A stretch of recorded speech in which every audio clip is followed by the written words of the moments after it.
Mister කොත්තර Facebook බැලුවොත් එහෙම මේ වෙලාවේ බයින ඉවරක් නැහැ කමෙන්ට් 100ක් තිබ්බොත් 80 දෙනෙක් බයිට් බැනලා කමෙන්ට්ස් වෙන ඇති අනන්තවත් කියනවා උඹලා බලෙන් ඇවිල්ලා උඹලා දේශපාලනේ ඉත්තෝ වෙලා මෙහෙම වෙලා උන්ගේ පස්සේ එල්ලලා නැට්ටෙල්ලා ආවි කියලා කතා හරියක් තියෙනවා කියන්නේ.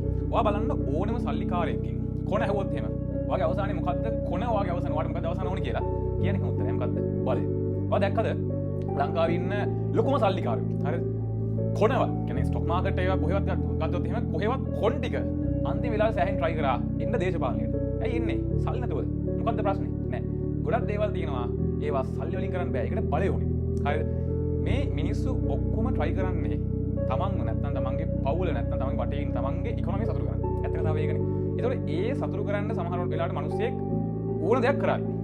ඒකයි ඇත්ත කතාව.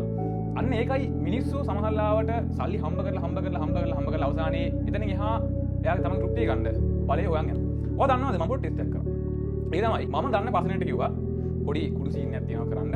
මට කිසිම අවබෝධයක් නැහැ මේවා ගැන මම ගණන්වත් මොකද දන්නේ නැහැ. මම ජස්ට් කිව්වේ ඕගොල්ලන්ට පොඩි ට්‍රාන්ස්පෝර්ට් එකක් තියෙනවා. පුළුවන් නම් 3 දෙනා සෙට් කරලා දෙන්න.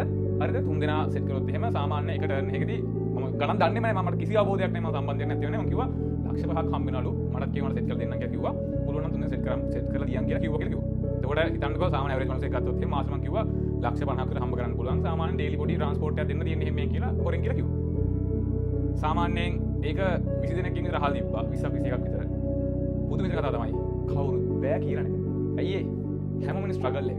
chance එකක් තිබ්බොත් එහෙම මේ මනුස්සයෙක් ග්‍රැබ් කරනවා. අදාළ නැහැ. මේක ඉතිකල්ද මේක මැනර්ස්ද? ඒක අදාළත් නැහැ. හිතෙන්නේ නැද්ද? දේශපාලනේ කොච්චර බැන්නත් ඒ බයින උන්ගේ තාත්තා මහින්දුනා නම් උන් හොඟ නේද? මොනවා කරයිද? ඔයා පොඩ්ඩක් කම්පෙයාර් කරලා බලන්නකෝ. ඔයා දැන් මොකක් පදිද වාහනේ? ගෙවල් වල කීයක් තියෙයිද? බිස්නස් ඉන්වෙස්ට් කරලා තියෙයිද? ඔයයි ඇත්ත. බලය තමයි කොන. බලය හම්බෙච්ච එකට ඒක රහ වැටුනොත් එහෙම ආයෙ ගලවන්න අමාරුයි. මේකේ පස්ස යන උනොත් එහෙමම තමයි. ඇත්ත පිළිගන්න.